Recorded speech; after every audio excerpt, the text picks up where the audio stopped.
Hey guys, welcome back. If you're new here, my name is Becca and today I have my January 2020 wrap up.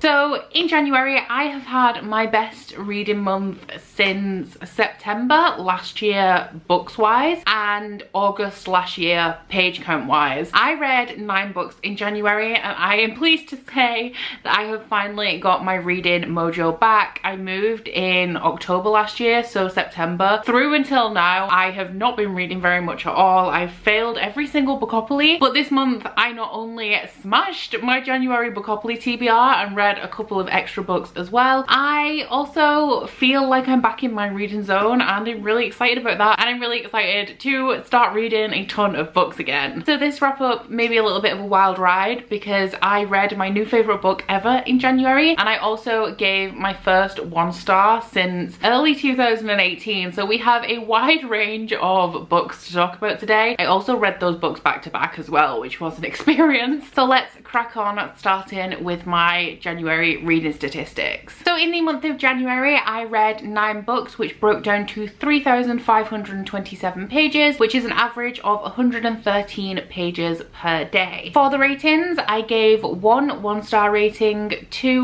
3-star ratings, 3 4-star ratings and 3 5-star ratings, and this broke down to an average rating of 3.7 per book. For the demographics, I read 1 children's book, 4 young adult books and 4 adult books. For the formats, I had 1 audiobook, 1 ARC, 1 novella and 6 standard novels. For the genres, I had 3 fantasy, 3 science fiction, 1 contemporary, 1 dystopian and 1 non-fiction. And then finally, for the places that I sourced these books from, 5 of them came from my own TBR that existed before the start of 2020. 3 of them were library books and 1 I received from a publisher. So starting off straight away with the first book I read in January, that was The Song Rising by Samantha Shannon. This was a reread for me because I was a co-host for Bonathon, which was a read along of the first 3 books in this series that was hosted by Ashley from A Frolic Through Fiction. I will link the live show for that down in the description box if you would like to hear our full spoilery thoughts on this book. But this is the 3rd book in an adult dystopian series. There are going to be 7 books in total. The 4th book is assumedly going to be published at some point this year, we hope. But in this story we follow Paige Mahoney, who is a clairvoyant in a futuristic London. In this world it is illegal to have clairvoyant abilities. If you have them you are considered unnatural, and the punishment for being clairvoyant is the death penalty. Because of this there is a teeming underworld of clairvoyant gangs, and Paige is actually the molisher for one of the most influential crime gangs in London. Now one day when she is taking the train to go and visit her father, the train is stopped and she is caught using her abilities. This results in her being taken away, assumedly to be hanged. However, that is not actually what happens to her. She is taken to a place where the world is just blown wide open and we get to meet some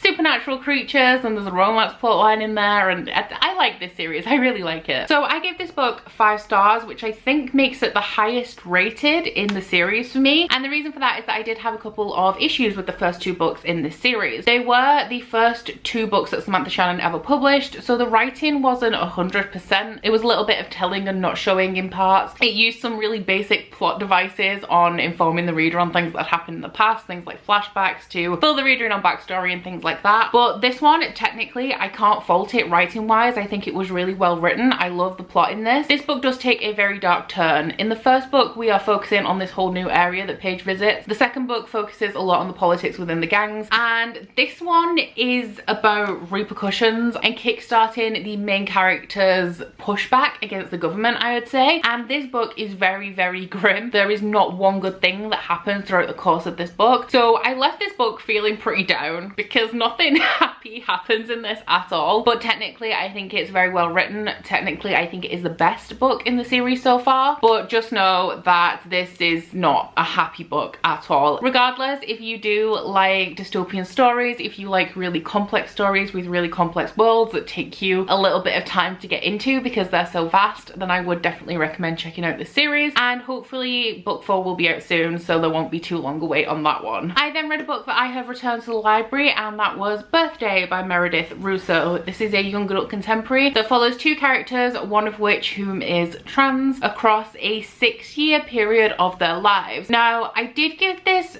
3 stars, and I'm very much alone in my rating of that. I rated it and then I checked on Goodreads thinking, oh, there must be somebody else who has rated this 3 stars. Literally, it has a very low percentage of ratings below 4 stars, and there is not a single person in my Goodreads mutuals who has rated it lower than 4. So I was very much alone in my rating of this, but I did not give it 3 stars because I thought it was average or I thought it was bad. I have adjusted my ratings a little bit in 2020, and I want to dispel this belief that 3-star ratings are bad. I liked this book, but I only liked it. So as I mentioned, we follow 2 characters in this book, one of which is trans. These 2 characters are from a town in Southern America where it is very much not acceptable to be trans. Our trans main character is also suffering the loss of their mother, who died just prior to the start of the novel. So trigger warnings for death of a parent in here. There are also a whole ton of trigger and content warnings. If you are particularly sensitive to a particular homophobic slur, I think you can guess which one it is, then I would advise that you don't read this book. Everything that is used in here that is triggering is very much relevant to what is going on to paint a picture of what it is like for these characters, but it is harsh and it is difficult to read in parts. There are also trigger warnings for attempted suicide, self-harm, general homophobia and transphobia. It's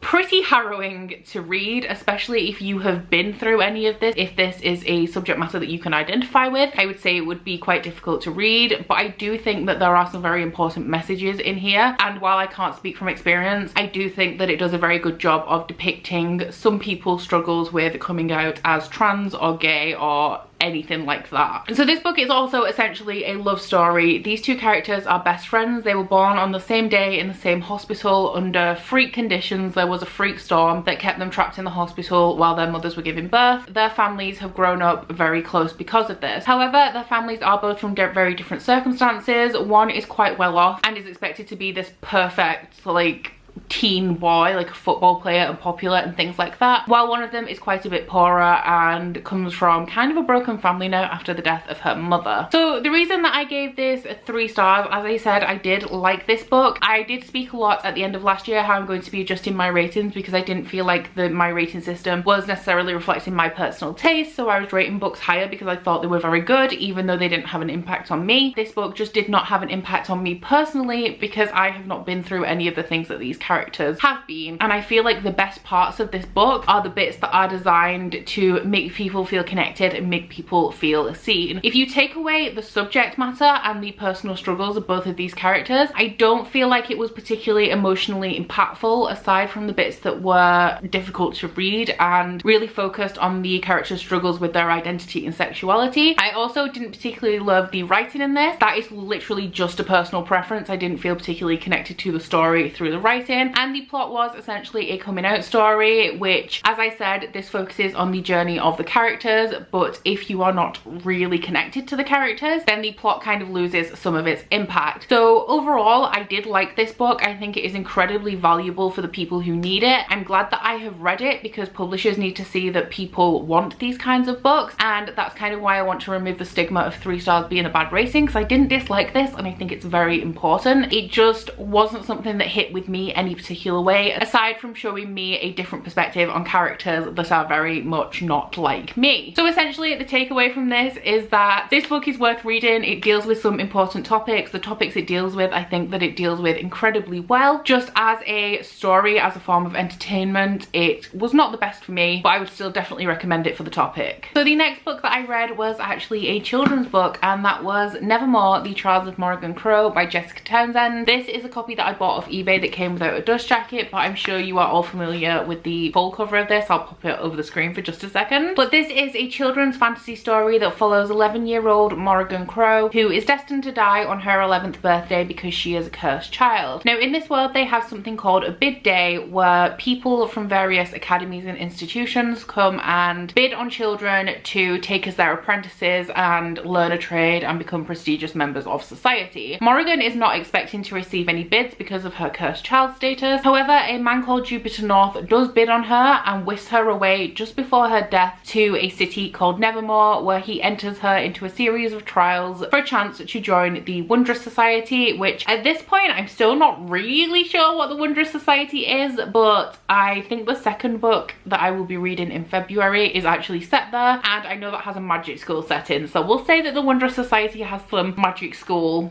themes there. So I gave this 5 stars. This completely blew me away. I did not expect to love this a fraction of the amount that I did. This book often gets compared to Harry Potter in relation to the feeling that people have when they're reading it, and I don't necessarily agree with that based on my own personal experience. It didn't feel like I remember feeling when I was 10 years old reading Harry Potter, but I think the way that I would compare this to Harry Potter is that this feels real. I'm sure we can all remember reading Harry Potter and thinking that Hogwarts felt very tangible and the Wizarding World felt like somewhere that you could visit if you could only find it, and Nevermore felt exactly the same way to me. While this is set in a completely fantasy world from the off, even before Morrigan goes to Nevermore, Nevermore is definitely very fantastical, bright, colourful and whimsical in comparison to the town that Morrigan is from, which is quite grey, dreary and miserable. Jessica Townsend does an absolutely fantastic job of introducing fantastical concepts that just fall seamlessly into this world with very little explanation. An example of this is that there is a mode of transportation in here called the brolly rail, where you take an umbrella and you hook it onto this rail and it takes you around the city if you just hold on to your brolly. That was described in maybe less than half a page, but it didn't need any more explanation because I could instantly imagine it. Now, you guys know I am somebody who struggles with suspending my disbelief. In fantasy, I need logic and I need reasoning and I need to know why these things are happening. If it's a realistic setting, I need to know how we got from reality to this fantastical aspect. But Jessica Townsend did not need to do any of that, and I fully believed in this world and this setting and everything that was going on, and that absolutely just blew my mind that she's so skilled as a writer and building the atmosphere of this world that I didn't question anything. I think that her characters are also very strong. Something I struggle with in children's books is finding the children likable. I actually really like Morrigan. She's snarky, she's sassy, she's had a pretty shit childhood, to be fair, because with everybody treating her like dirt because of her cursed child status, but she is feisty and she's strong and I really loved her. My favourite character in this book though has to be Jupiter North, and on the back of the dust jacket of this book he's depicted as a middle-aged man with a big ginger beard, but let me tell you, that is not how I imagine Jupiter North. Jupiter North reminds me a lot of Howl from Howl's Moving Castle. That same kind of charismatic, charming, eccentric character that is like immediately attractive in a really strange way. I loved the plot. This book kept me hooked. I loved all of the fantastical elements. I just thought they were so creative and inventive. Love the characters, can't fault the writing, and I'm very excited to be reading Wondersmith in February. I then read a novella, and that was To Be Taught If Fortunate by Becky Chambers. This was also kindly gifted to me by Rebecca, so thank you very much for that. So this is an adult science fiction novella from the author of the Wayfarer series, the first book of which made it into my best books of 2019. Becky Chambers is known for writing incredibly character-driven sci-fi, but I think that she's also very good at basing her stories on real scientific theory, and her books are also very thoughtful. So in this one we follow a team of astronauts who are visiting various moons and planets to test the signs of life on those planets. Pretty much their end game is to find out, how is life created? Does it all come from the same place? Are there various ways of creating life? But they are doing this in a very non-intrusive way. Now this is set in the future, and back on Earth scientists have discovered how to adapt genetics so that these astronauts can alter their bodies in ways that will allow them to survive on these planets without damaging their bodies and pretty much give them the best chance of performing their jobs well. An example of this is that on one of the planets they have a lot more body mass and a lot more muscle because the gravitational pull on the planet they are visiting is stronger, and that will damage their bones if they didn't have all of this extra mass. So I gave this 4 stars. As with most Becky Chambers books, this had a little bit of a plot, but that wasn't the focus of the story. There was a conflict in here, but this was very much about the characters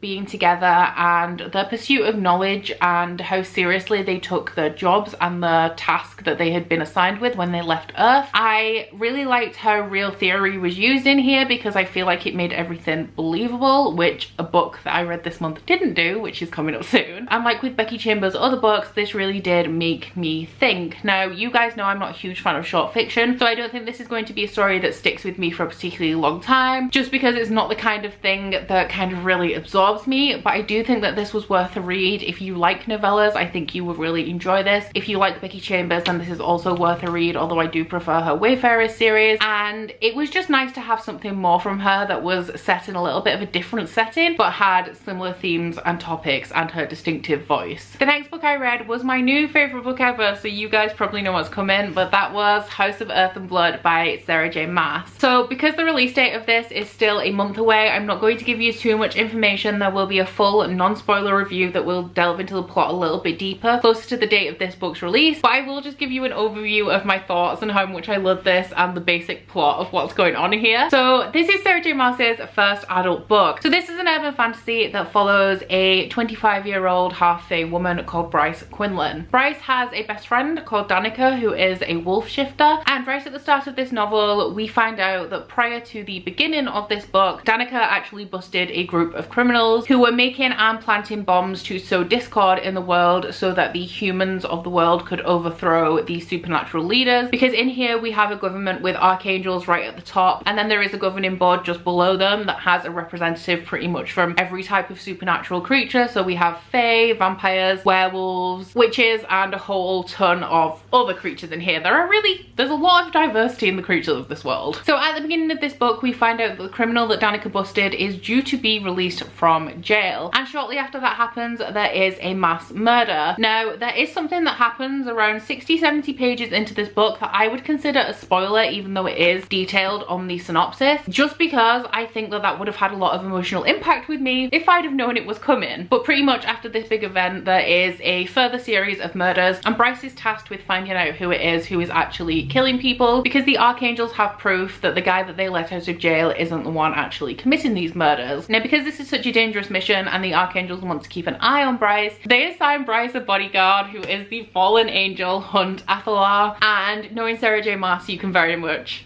see where this is going. So I absolutely love this book. I didn't expect too much from it when I found out it was urban fantasy, because that isn't my favorite, but the depth and the intricacy of this urban setting and also the political system and the magic system in here is definitely 1,000,000 times better than I was expecting. This is a true urban fantasy. This is a world that Sarah J Maas has completely built. There is a lot of references to mythology in here, but I thought that the setting of this was very original, very well crafted, very well thought out. As usual, I think Sarah J Maas did a very good job with the characters of this world. I felt so much when I was reading this, and this story completely consumed me. Even now I just want to go back and reread it, because it's a big book and I was gripped for the entire time, and so much happens across the course of this book. The romance in here is an incredibly slow burn, to the point where you're many hundreds of pages in and the characters like brush hands accidentally, and the tension is so high. It's so damn high. This is also a hate to friends to lovers situation, which was something that I really loved. Both of the main characters in here are suffering with a great deal of trauma, and the way that they help each other through that, the way they recognize what is going on with the other person in ways that other people never have, I just really loved. And as usual,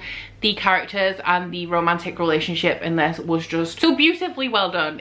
That is her strength. Her strength is writing relationships and characters in a way that makes you really care about them, and this book is no exception on that front. Now I know a lot of you guys have been asking me about the representation in here, because it is not something that Sarah J Maas is known for. Now within the side characters of this story we do have 2 black characters, one that is a prominent side character, and we also have 2 LGBT relationships, one of which is with prominent side characters and another one is with lesser side characters. Now both of those relationships are not too present in this book. One of them you only find out about like quite a ways in. However, based on the characters that they surround, I think that that is going to be a lot more prominent in the sequel to this book, because where this book left off I feel like those characters are going to be around a lot more, and we're really going to be able to see their dynamic, because they are characters that I really like. It's just with the particular circumstances of the plot in this book, they weren't present a lot of the time. But overall, as you can tell, I love this book. It's my new favorite book of all time. I would highly recommend that you guys pick this up when it's released. However, if you don't like Sarah J Maas, if you don't like her writing, if you have never liked a book from her, if you don't like all of the things that she's written ever, don't read this book, because it's still Sarah J Maas. It is still very much her voice present here, and you will not like it. So the book that I read immediately after Crescent City was actually my 1-star read of the month. It was a library book. I have since returned it, could not wait to take that book back, and that was Stronger, Faster and More Beautiful by Arwen Ellis Dayton. Now this is kind of similar to Be Taught If Fortunate by Becky Chambers, but right, this is a young adult science fiction story. It is almost a collection of short stories. It follows 6 teenagers at various points in the future, starting off with the point in the future that is closest to us and moving further forward in time with each character. These stories are interwoven, so they do all connect. I would disagree, but they do connect in a way. And the focus of the story is genetic modification. It is supposed to be a what if, or a hypothetical look at what could happen if science and technology continues to advance as it is and genetic engineering and modification becomes a thing, and how that could possibly go. Now, the first 3 stories in this book were okay. I didn't like the writing in this very much. It was very simplistic, which isn't always bad, but I didn't connect to it in any way. But the first 3 stories were okay. It was at the point of the 4th story that I couldn't handle it. My issues with this book is that, unlike To Be Taught If Fortunate, there is absolutely no scientific reasoning behind why any of these things would happen. In each story, we are following recipients or victims of the genetic modifications, not the people behind it. So it was very hard for me to wrap my head around why all of these things had happened. The first story started off very believably with a set of twins whose organs had started to fail. One was in a coma and the other one was still mobile, but they were both very sick, and so scientists have figured out a way to harvest the organs from the dying twin to splice with the organs of the living twin to create one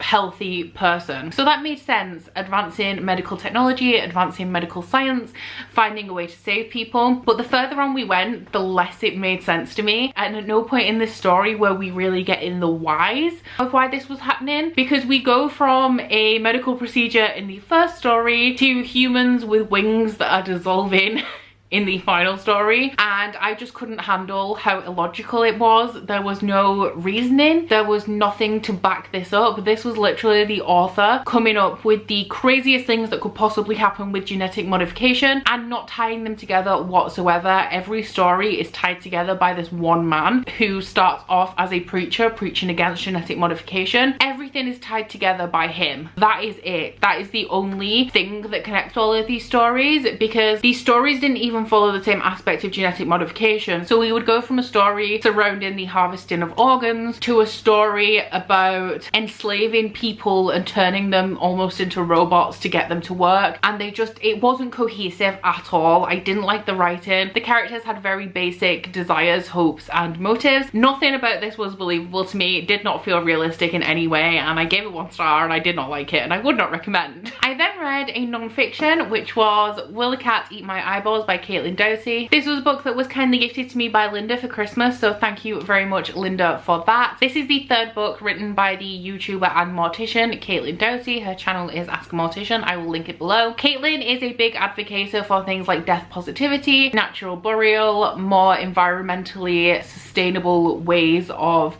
dealing with corpses and things like that. I have read all of her books. This was probably my least favorite of the 3, but I gave it 4 stars. I did like it. But this one is pretty much a Q&A. Caitlin took 35 questions that had been asked to her by children and answered them in this book. Now, the reason I gave this 4 stars and not 5 is that the majority of the information in here I did already know. The issues with the questions in here is that they are asked by children, so some of them do have common sense answers. So the information that was imparted there was not new to me at all. I knew it just because it was logical, and then a lot of the other answers in here I already knew because I watched Caitlin's channel and she'd covered some of these points in videos. However, if you do watch Caitlin's channel and you like her, this is very much written in her voice. I could pretty much hear her reading this to me as I was reading the book. So if you do like Caitlin, then you will probably like this. It's just that this is not the most informative book if you do already watch her channel. But I did enjoy this, and as I've read her previous books, I'm glad I also had the chance chance to read this one. Next up, I read Obsidio by G. Christoph and Amy Kaufman. This is the final book in the Illuminate files, which is a young adult science fiction series told in mixed media. So every book in this series follows two characters, and they are a different character in every book. In the first book, we follow Katie and Ezra, who are teenagers who have just broken up when the planet is attacked by this corporation who wants to take advantage of the resources that the inhabitants of the planet have been illegally mining. Katie and Ezra do manage to escape on a fleet of survivor ships. However, they are on different ships, so they are communicating through things like IM and email, etc. They also have a really big problem as the main ship in the fleet is damaged, which means that they are traveling through space a lot slower than they should be able to, and they are being pursued by an undamaged enemy warship. Now, this book in the series actually takes place on the planet that Katie and Ezra escaped in the first book,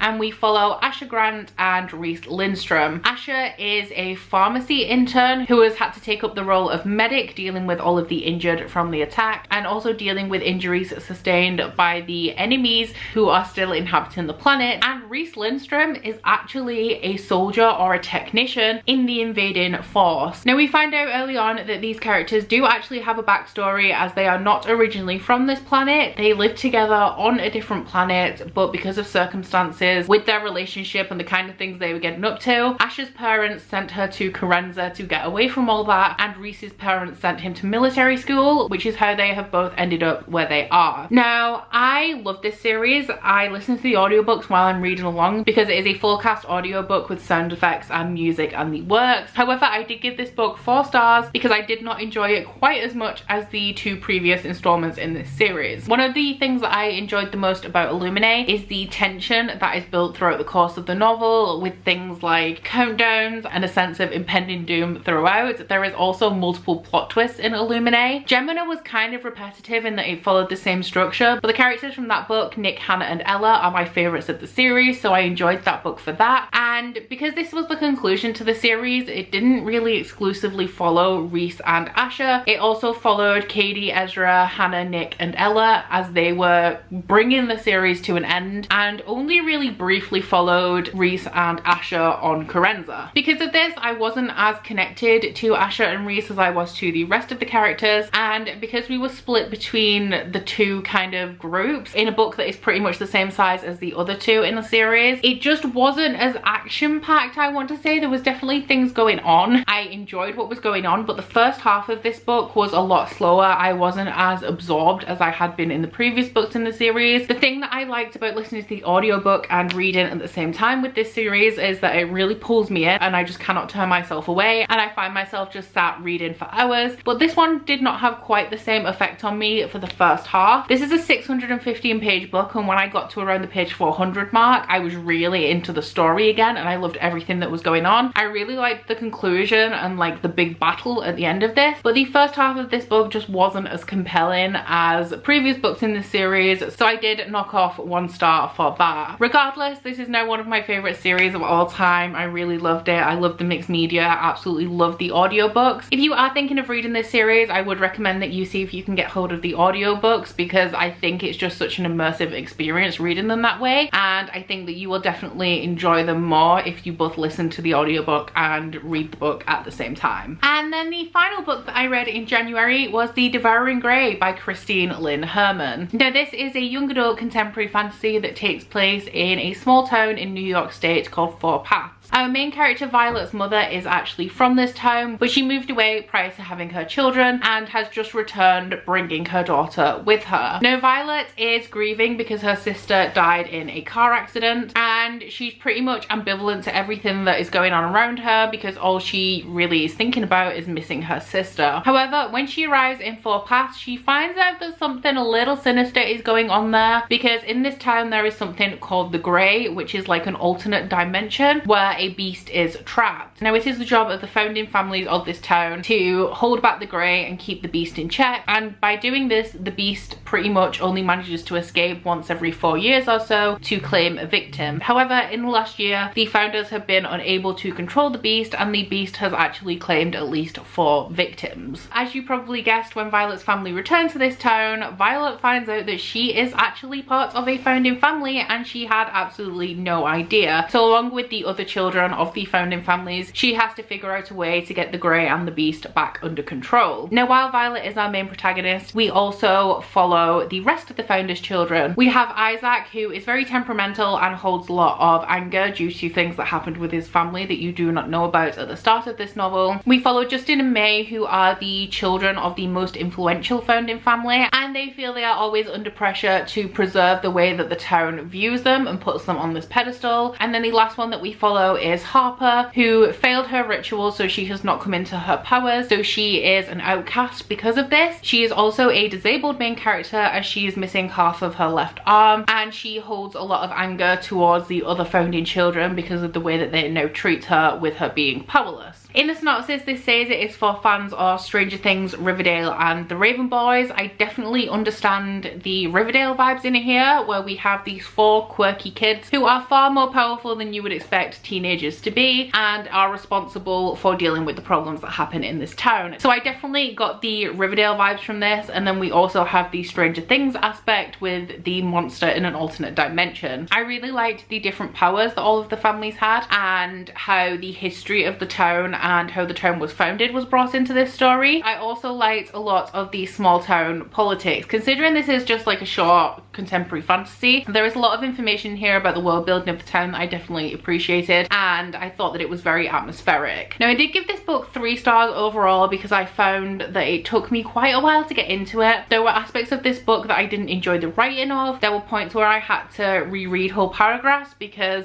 the setting would shift and I didn't feel like it was clearly illustrated in the writing, and I also felt like the characters were hard to differentiate through the beginning of this story. That being said, I did really enjoy this. My enjoyment level of this would probably be about 4 stars because I found myself sucked in. This is an incredibly quick read. It is very compelling. Loved all of the characters. There's a whole ton of diversity in here. As I said, we have a disabled main character. There are also a lot of bisexual characters in here, which I definitely appreciated, and something I liked about that as well is it intensifies the bonds between all of these teenagers, especially the ones who have lived there their entire lives, because they all have very complicated relationships with each other. Being the founding children, they've spent a lot of time together, pretty much their entire childhood, and they all have messy, complicated relationships with each other. They either love each other, they hate each other, they want to be together, or there's unrequited crushes and stuff. So I really liked all of that messy drama between them. I'm actually quite surprised at how much I enjoyed this one because I wasn't really sure how I was going to feel about it going into it, but I'm very glad that I read this. I'm glad that I enjoyed it so much, and I think that the sequel to this is released in April. I have requested a proof for that, and I think I'll be getting an advance copy, which is really exciting because with how compelling this was, I just want to read more. So that is it. Those were the 9 books that I read in January. Really hoping that I can carry this energy through to February, because if you've seen my February Bookopoly TBR, you will know that I have a lot of books to get through in February. So I'm hoping that this reading streak will last, even though I have quite a few plans in February. We won't talk about that. But that is about it for my January wrap up. Please let me know if you have read any of these books and what you thought of them. Please also don't forget to like this video if you liked it, and subscribe if you want to. If you head into my description box, you will find a link to my Goodreads, Instagram and Twitter if you'd like to follow me on any of those, as well as a link to my Bookish body butter and candle website, the Instagram for that, and a 10% off discount code. That's it from me today, guys. Bye!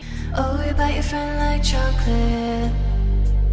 You say you will go where nobody knows, with guns hidden under our petticoats. We're never gonna quit it, no, we're never gonna quit it, no.